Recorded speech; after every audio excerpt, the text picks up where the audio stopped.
Before I move into the holiday message, I'd like to just recognize somebody. Mark, I need you to stand up for a second. And can we just get you out? Me? Yeah, you. Okay, maybe you can just stay there. Anyway, Thanksgiving Day, Phoebe Brown had her 98th birthday. Turn around and look at the people. Look at the people.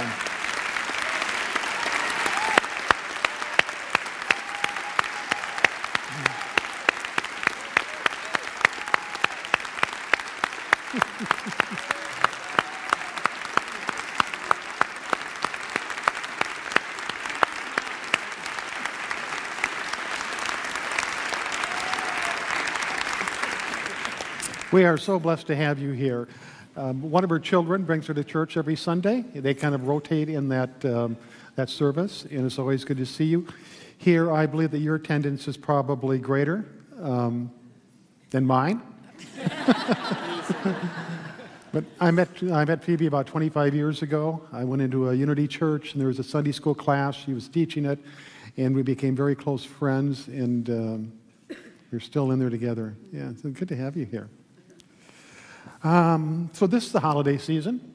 The Hindus celebrate the Kali, their goddess of nature, with the Festival of Light.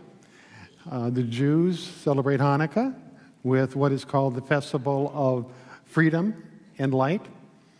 The Christians, of course, celebrate Jesus' birth, which has a light connotation in that he's oftentimes called the light bearer, or he is the one that awakened us to the Christ light within us.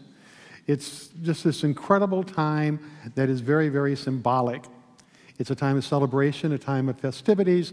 It's a time to just slow everything down and reflect, renew, and recharge ourselves for life ahead. But the very first celebration, very first religious, symbolic holiday happened long before Jesus. It happened long before Muhammad, long before Buddhists, long before any established religion, and it happened with the pagans. Now, these were your ancestors, so I want you to imagine what their life was like some 50,000 years ago. And human researchers tell us that an incredible thing took place about that time, that the mind of the human being began to develop two special powers and two attributes that up to that point in time were non-existent in the living world. The first one is reflection. Human beings were able to reflect on what was going on. And so they were able to theorize and conceptualize and come up with a better understanding of what was happening. And they were also able to imagine. Those are the two attributes we have that no other living thing has. We can reflect and we can imagine. And because these powers are somewhat new to us, we don't have perfect use of them. We reflect on things in a way that's not completely truthful. We imagine things in a way that are unreasonable or irrational. And so we're still in the process of learning how to use these two great powers. But what I would like for us to do is just to go back some 50,000 years and imagine our ancestors. And at that point in time, their God was the sun. The sun brought heat. The sun brought light. The sun brought warmth.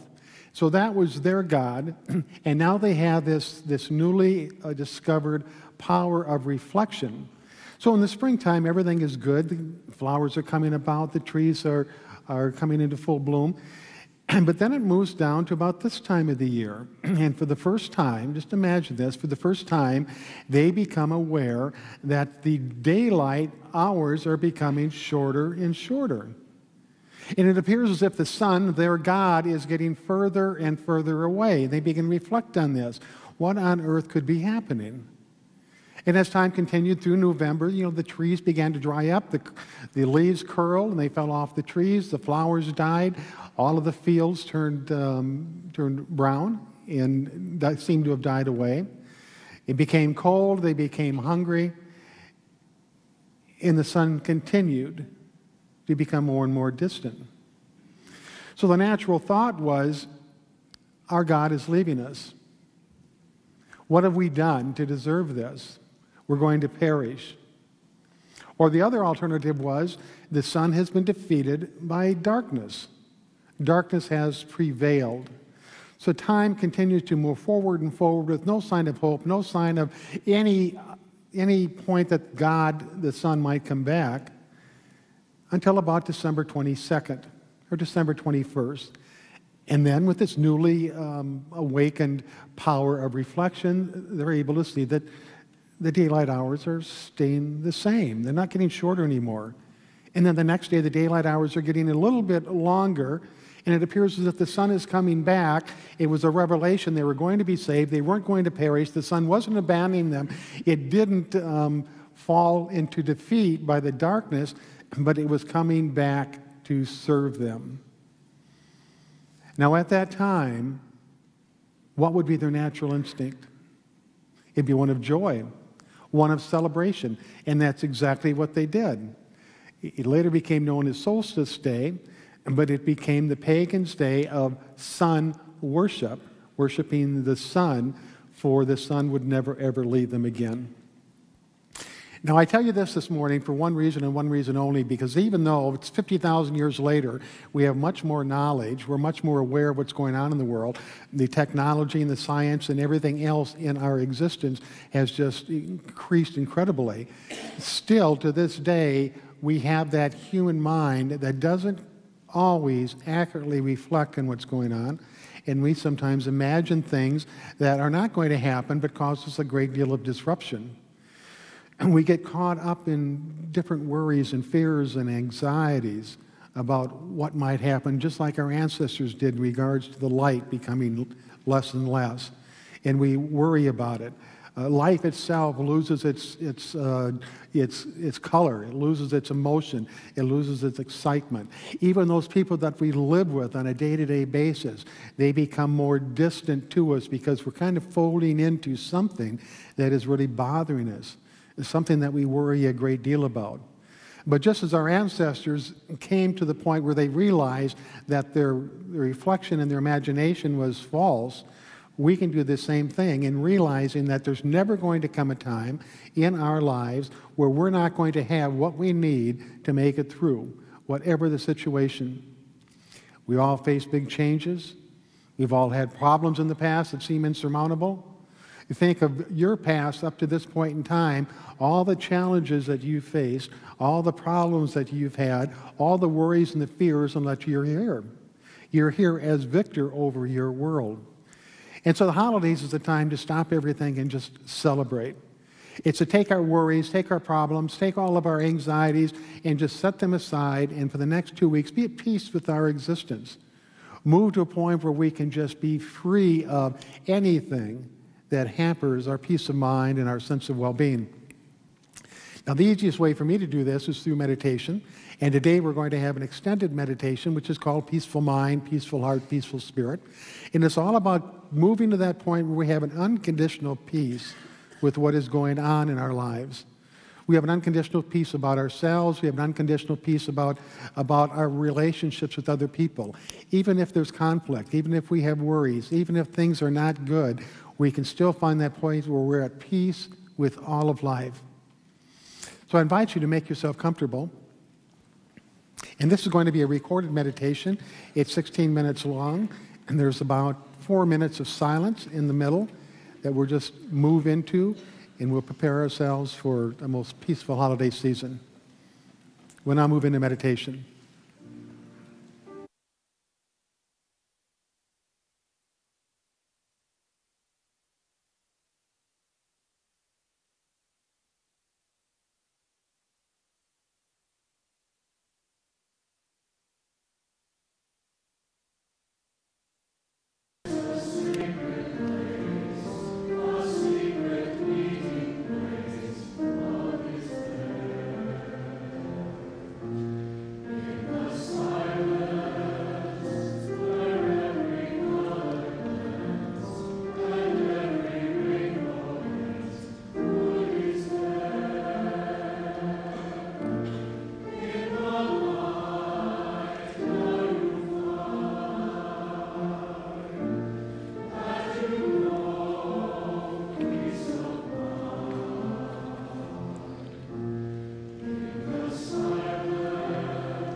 This is the peaceful mind, peaceful heart, peaceful spirit meditation. In meditation, there is 5 minutes of silence. This is the deepest part of meditation and also the most beneficial. As we start, situate yourself so you're comfortable. Take a deep breath, close your eyes, slowly exhale, and feel yourself becoming more relaxed. Now take another deep breath, hold it for just a moment. Slowly exhale.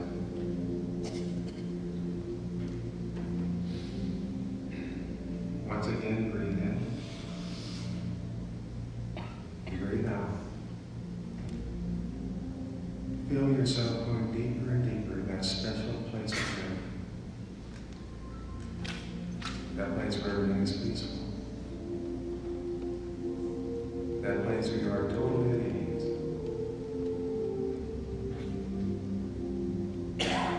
Feel yourself going inward, deeper and deeper into a place where there is no worry. There is no concern. There is no fear. As you breathe in, say to yourself, I am at peace. And as you breathe out, say to yourself, I am loved. Breathing in, I am at peace. Breathing out, I am loved.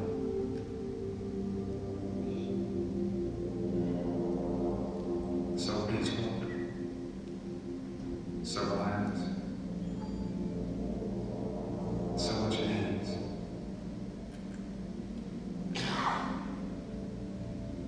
In this moment, you don't have to do anything.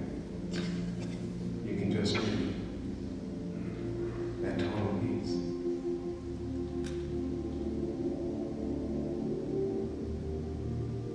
Peaceful mind, peaceful heart, peaceful spirit.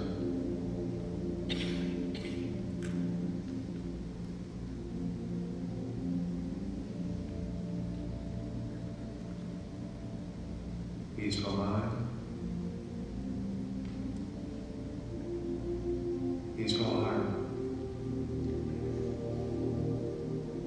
peaceful spirit.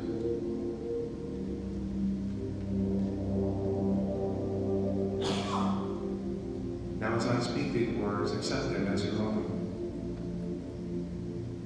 Peaceful mind. I am at peace with every situation and circumstance of my life. I release all worry, anxiety, fear, or doubt.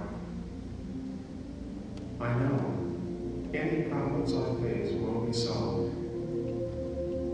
The challenges will be overcome. For I have everything I need to move beyond that which interferes with my peace of mind and sense of well-being.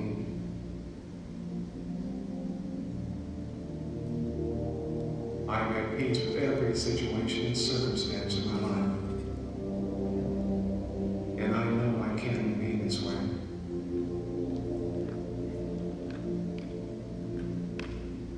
As I go about the activity of my life, when situations arise that are difficult and challenging, I simply take a deep breath, slowly exhale, while saying to myself, peaceful mind, I will remain in peace and successfully manage this situation.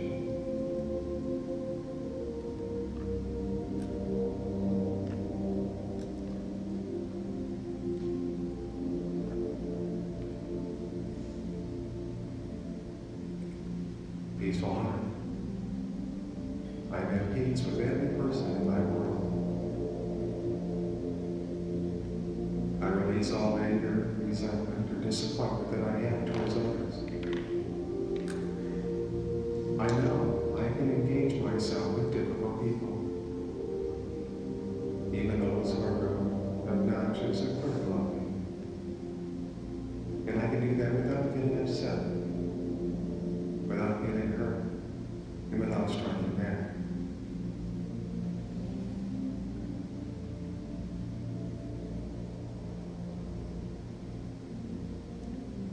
I see every person as a student on the path of life, doing the best they can do with the life they have been given. I am at peace with every person in my world, and I know I can remain this way.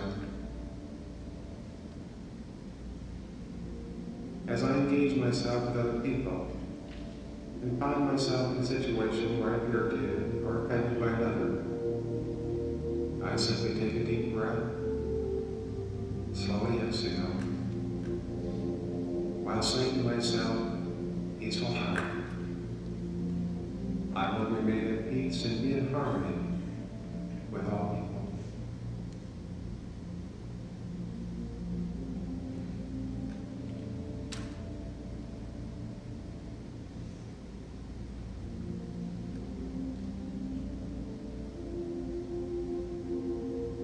Peaceful spirit,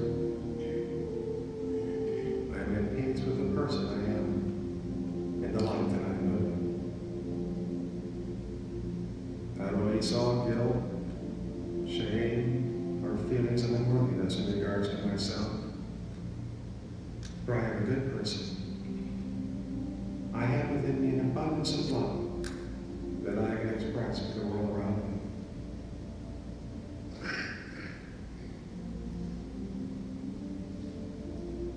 In truth, I know that everything about me is exactly the way it is supposed to be. I don't need to look any different than I do. I don't need to act any different than I do. I don't need to achieve anything more than I have, or be somebody that I'm not. Everything about me, and everything about the life that I'm living, is exactly the way it's supposed to be.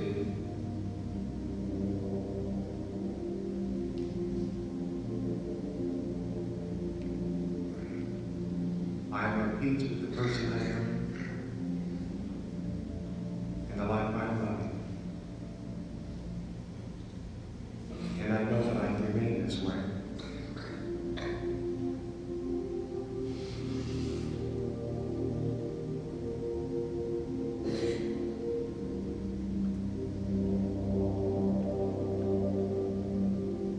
I center myself in the truth that life is the teacher and I am the student.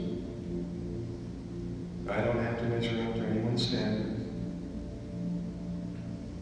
I don't have to meet unreasonable expectations.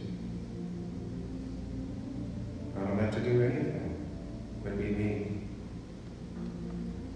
For as me, I am a beneficial presence to those I meet and to the world in which I live.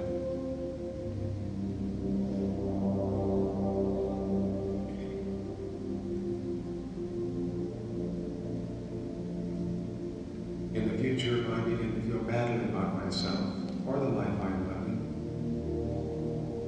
I will take a deep breath, slowly exhale, and say to myself, peaceful spirit, I will remain at peace, for I know I have the power to light the unchangeable or change the unlikable.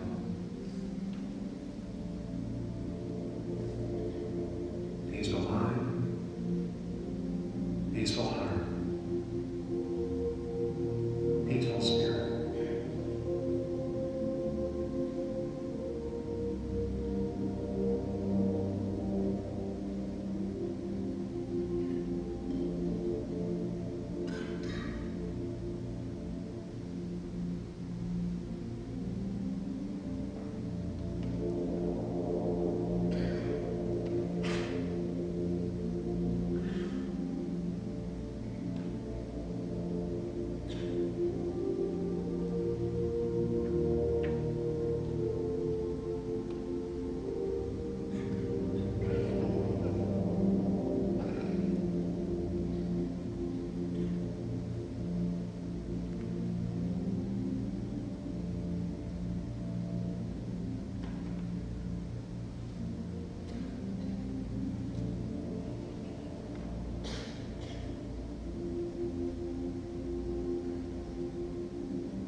peaceful mind, peaceful heart, peaceful spirit. Slowly begin to come back to this time, this place. And as you do so, you feel good. You feel focused. You're peaceful and you're at ease. You are a good person. You have a good life.